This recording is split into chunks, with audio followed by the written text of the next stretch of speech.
Hi everyone. आज हम पढ़ेंगे आईएमएफ के बारे में। तो आईएमएफ काफ़ी न्यूज़ में था अभी।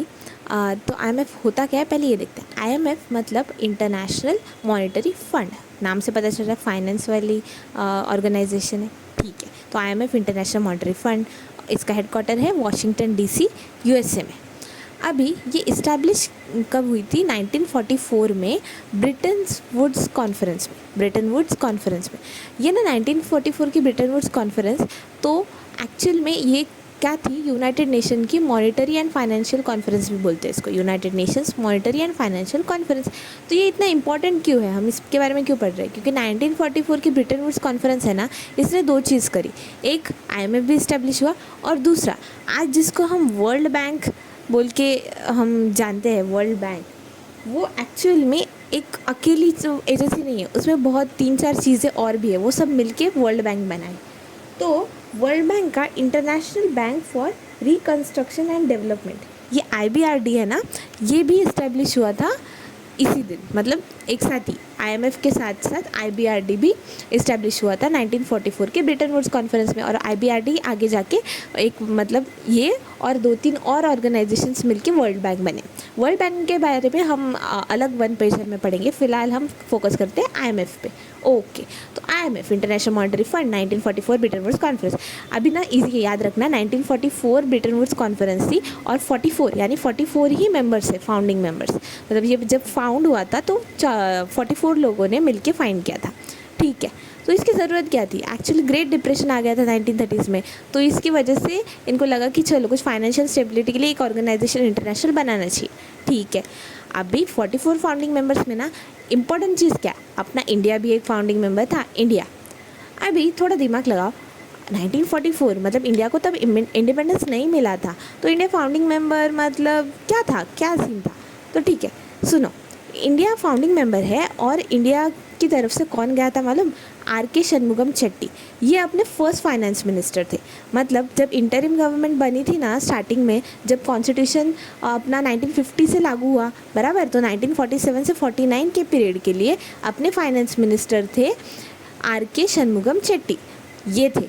और इन्होंने प्रेजेंट किया था इंडिपेंडेंट इंडिया का पहला बजट, जो कि इंटरिम बजट था, ये इन्होंने ही किया था। तो ये जो अपने मतलब फाइनेंस वाले स्पेशल इंसान आर.के. शनमुगम चेट्टी, ये गए थे अपनी ओर से 1944 के ब्रिटन वुड्स कॉन्फ्रेंस में।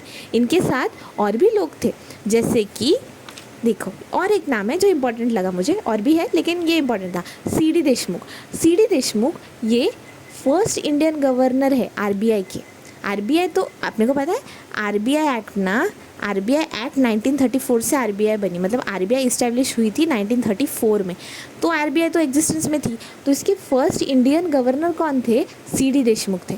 तो ये भी गए थे आर.के. शनमुगम चेट्टी के साथ। अभी देखो, ये थे अपने पहले फाइनेंस मिनिस्टर इंडिपेंडेंस के बाद के 1947 से 49 तक। फिर 50 में अपना कॉन्स्टिट्यूशन लागू हुआ, फिर इलेक्शंस वगैरह हुए। 1951 के दौरान कौन था? डॉक्टर जॉन मठाई, ये थे फाइनेंस मिनिस्टर, इनको भी याद रख लेते हैं फिर। और इसके बाद तुरंत बाद क्यों याद रखना है? क्योंकि 1951 से 57 के टाइम ना अपने सी.डी. देशमुख जो गवर्नर थे, ये बन गए फाइनेंस मिनिस्टर।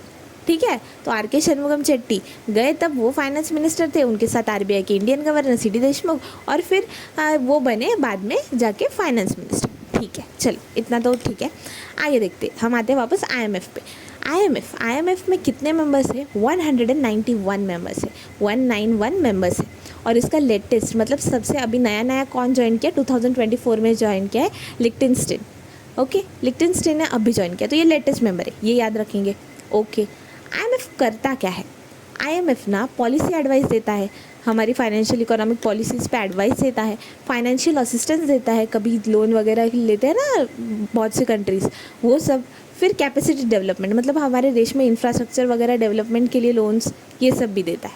ओके, तो अभी हमने डिस्कस किया 1944 ग्रेट डिप्रेशन के बाद 44 founding member, India founding member था आर.के. शनमुगम चेट्टी गए। ठीक है। आईएमएफ कितने पैसे दे सकता है? आईएमएफ अपने मेंबर्स को, जो कि 191 है, उनको $1 ट्रिलियन तक पैसे दे सकता है, उनको लेंड कर सकता है इतना पैसा। ओके, और मतलब ना इससे लेंगे क्यों हम पैसे? बहुत सारी जगह से ले सकते हैं, लेकिन जो लो इनकम कंट्रीज़ है, पुअर कंट्रीज़ है, उनको 0% इंटरेस्ट रेट पे लेता है ये लोन्स। उनको देता है 0% इंटरेस्ट रेट पे, और बाकी के जो कंट्रीज़ है मार्केट से लोअर इंटरेस्ट रेट रहता है, और ये शॉर्ट टर्म या मीडियम टर्म लोन्स देता है। हम ना आगे जाके IMF और वर्ल्ड बैंक, अब जब वर्ल्ड बैंक पढ़ेंगे ना तो IMF और वर्ल्ड बैंक में डिफरेंस क्या है। अगर IMF भी वही काम करेगा जो वर्ल्ड बैंक करेगा तो फ़ायदा ही क्या, दो अलग अलग चीज़ें होने का। एक्चुअल में IMF का काम क्या है, ये शॉर्ट टर्म लोन्स देता है, मीडियम टर्म लोन्स देता है। अगर हम किसी क्राइसिस में फंस गए तो वो लोन देगा ताकि हम तब तक वो पैसे यूज़ करें और तब तक अपनी इकोनॉमी को इम्प्रूव कर सके। लेकिन वर्ल्ड बैंक का क्या है, वो लॉन्ग टर्म के लिए लोन देता है, मतलब लॉन्ग टर्म का सोच के देता है। जैसे कि उसके लोन्स होंगे, उसके पैसे कहाँ इन्वेस्ट होंगे, कैपेसिटी डेवलपमेंट में, इंफ्रास्ट्रक्चर जो डेवलप हो रहा है ना, लॉन्ग टर्म के लिए कुछ फैसिलिटीज़ बिल्ड कर रहे हैं कंट्री में ताकि कंट्री ओवरऑल डेवलप हो सके, ऐसा ये होता है। और इनका लोन्स होता है short term, medium term loans होता है, और मार्केट से कम इंटरेस्ट रेट पे दे देते हैं जिनको अभी ज़रूरत है ऐसे लोगों को, तो अभी देते हैं, ठीक है। लेकिन अभी 191 मेंबर्स है, पैसा आता किधर से, देंगे कहाँ से ना। तो 3 सोर्सेज है, हमें बस नाम याद रखने, कभी कभी पूछ लेता है। तो मेंबर कोटाज होते हैं कुछ, फिर न्यू अरेंजमेंट्स है कुछ बोरो करने के लिए, फिर बायलैटरल बोरोइंग अरेंजमेंट, ऐसे सीधे सीधे टर्म्स है, इन यहाँ से पैसे आते हैं। ओके, अभी IMF ना, अभी इसमें से मतलब मेंबर कोटाज होते हैं कुछ, ठीक है। तो सबसे ज़्यादा कंट्रीब्यूशन कौन करता है, अभी हम जो कंट्रीज़ है वही करती होगी ना, मेंबर कोटाज होगी कुछ, तो क्या कौन करता है, सबसे ज़्यादा पावरफुल कौन है, US। तो US होगा, US के बाद US के पीछे पीछे हमेशा देख लेना UK और जापान तो आ ही जाता है, तो US UK जापान, ओके। फिर फ्रांस, जर्मनी और इटली, ठीक है। तो याद रखेंगे US UK Japan, France, Germany, Italy, US UK Japan, France, Germany, Italy, ये 6 नेशंस है जिनका सबसे ज़्यादा पैसा है IMF में। ओके, अभी IMF के बारे में और क्या चीज़ है जो इम्पोर्टेंट है और एग्ज़ाम में पूछ सकते हैं। एक्चुअली UPSC में ये ऐसे सवाल आ चुके हैं, ये स्पेशल ड्राइंग राइट्स पे। तो ना ये होता क्या है, SDR IMF इशू करती है कुछ international reserve asset, international reserve assets, जिसको बोलते हैं स्पेशल ड्राइंग राइट्स, SDRs। अभी ये स्पेशल ड्राइंग राइट्स होते क्या है देखते हैं शॉर्ट में, चलो। तो स्पेशल ड्राइंग राइट्स ये क्या होते हैं, ये कोई करेंसी नहीं है, ना कि क्लेम है IMF पे कि इसमें IMF का कुछ क्लेम, ऐसा कुछ नहीं है। ये क्या है, इंटरनेशनल रिजर्व एसेट्स है। ये ना एलोकेट करता है, IMF देता कैसे है ये अपने मेंबर्स को, जनरल एलोकेशन होता है, और इसका in proportion to their quota, मतलब जिसके पास जितना कोटा होगा उसके मेंबर कोटास थे, याद है, तो उसके हिसाब से एलोकेट होते हैं ये स्पेशल ड्राइंग राइट्स, SDRs, जो कि एसेट्स है। और ये एसेट्स होल्ड कौन कर सकता है, कोई भी नहीं कर सकता, IMF खुद, IMF के मेंबर्स और कुछ प्रिस्क्राइब्ड होल्डर्स है, मतलब कुछ रीजनल सेंट्रल बैंक्स, फिर इंटर गवर्नमेंट मॉनेटरी इंस्टीट्यूशंस और कुछ डेवलपमेंट बैंक्स, ये जो प्रिस्क्राइब्ड होल्डर्स है वो, बस ये 3 लोग ही कर सकते हैं। ओके, अभी SDR होता क्या है, अगर ये पैसे नहीं है तो इसकी वैल्यू कैसे होगी ना, अगर एसेट है तो कुछ वैल्यू होनी चाहिए, तो वैल्यू कैसे डिटरमाइन होगी, इसकी वैल्यू रोज़ अपडेट होती है, रोज़ अपडेट होती है। और ये डिफाइन कैसे होता है, क्या है ये एक्चुअल में, ये एक ना बास्केट है करेंसीज़ का। ओके, बास्केट है मतलब एक से ज़्यादा होगा, हाँ। तो कितनी करेंसीज़ है, इसमें 5 करेंसीज़ मिलके होती है। कौन सी, अभी US, तो US का डॉलर, यूरो, जापानीज़ येन, UK का पाउंड स्टर्लिंग और चाइनीज़ का रेनमिनबी। UPSC में ये क्वेश्चन आया था, UPSC सिविल सर्विस के प्रीलिम्स में, कि लेटेस्ट जो अभी ऐड कौन सा हुआ है बास्केट में, तो ये ना चाइनीज़ रेनमिनबी, ये 2016 में अभी ऐड हुआ है ना, तो पहले सिर्फ US का डॉलर, यूरो, येन और पाउंड स्टर्लिंग था। तो याद रखना, डॉलर, यूरो, येन, पाउंड स्टर्लिंग और रेनमिनबी, तो स्ट्रॉन्ग देशों वाली स्ट्रॉन्ग करेंसीज इस बास्केट में है, और इसकी वैल्यू इसलिए रोज़ अपडेट होती है। और फिर इंटरेस्ट कैसे देते हैं इस पर, इंटरेस्ट रेट ना एडजस्ट होता है वीकली, तो based on what, short term interest rate of government securities of currencies in the basket. इस करेंसीज की जो गवर्नमेंट सिक्योरिटीज़ है उन पे जो शॉर्ट टर्म इंटरेस्ट रेट है ना, उसके हिसाब से इंटरेस्ट रेट SDR पे तय होता है। अभी गवर्नमेंट सिक्योरिटीज़ क्या होती है, इस पर हम और एक 1 पेजर ज़रूर देखेंगे। फिर अभी ये SDR का फ़ायदा क्या, ठीक है, मेंबर कोटा है, मेंबर किसके पास कितना क्या है उसके हिसाब से हमने SDR दे दिए, लेकिन इसका कुछ फ़ायदा होगा ना, कुछ तो यूज़ होगा। तो ये IMF के, अगर हमने IMF से लोन लिया है तो उससे उसके लोन वापस करने के लिए यूज़ कर सकते हैं। फिर अपना कोटा, जो अपना मेंबर कोटा है उसमें, वो बढ़ाने के लिए यूज़ कर सकते हैं। और अगर कभी लगा कि ये कंट्री के पास बहुत सारा कोटा है, मतलब SDR है, और दूसरी कंट्री है वो डेवलपमेंट के लिए उसको चाहिए कुछ पैसा वगैरह, तो ये अपने SDR ही दे देगी उसको, ऐसा, ठीक है। तो ये ना कब से स्टार्ट हुआ पता है, 1969 से। तो 1969 से SDR स्टार्ट हुए। ओके, 1969 में और एक चीज़ थी और एक अमेंडमेंट आया था, उससे अभी याद आया तो देख लेते, वो भी 22nd CAA 1969। तो इस अमेंडमेंट से क्या हुआ पता है, आसाम में से कार्व आउट करके, मतलब आसाम बहुत मतलब अलग रीजन था, अभी जो जैसा अभी है ना वैसा आसाम पहले नहीं था, उससे कुछ रीजन को निकाल के उसको बना दिया एक ऑटोनॉमस स्टेट, जो कि था मेघालय। तो 22nd CAA 1969 से आसाम में से कार्व आउट करके बनाया गया मेघालय एक ऑटोनॉमस स्टेट।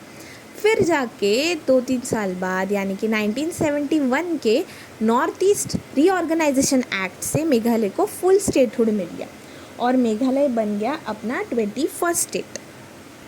कौन सा स्टेट? 21st। तो मेघालय बन गया 21st स्टेट, लेकिन पहले वो ऑटोनॉमस स्टेट था, ये याद रखेंगे 22nd CAA 1969 से। ठीक है, हाँ, तो वापस आते हैं SDR स्पेशल ड्राइंग राइट्स, वो 1969, उससे एक अमेंडमेंट याद है। चलो ठीक है, ये था अपना SDR। नेक्स्ट देखते हैं IMF की कुछ रिपोर्ट्स होते हैं, वो भी पूछ लेता है कि ये रिपोर्ट किसका है एक्सेट्रा एग्जाम में।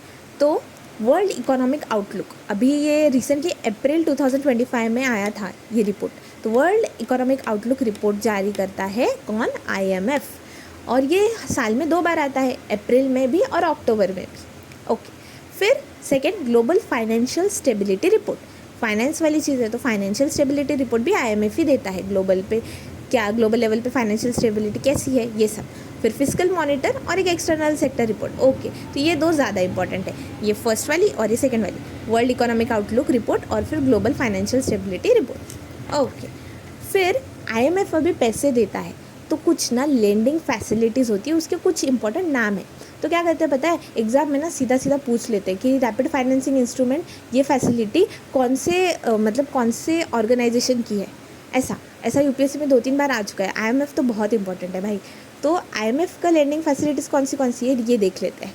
एक है रैपिड फाइनेंसिंग इंस्ट्रूमेंट, और वैसे ही दूसरे सेम नेम की rapid financing instrument, rapid credit facility. Okay, फिर extended credit facility, extended fund facility. अरे वाह, ये तो सेम ही है, याद रह जाएगा। फिर stand by credit facility, stand by arrangement, और फिर रेजिलियंट एंड सस्टेनेबिलिटी फैसिलिटी।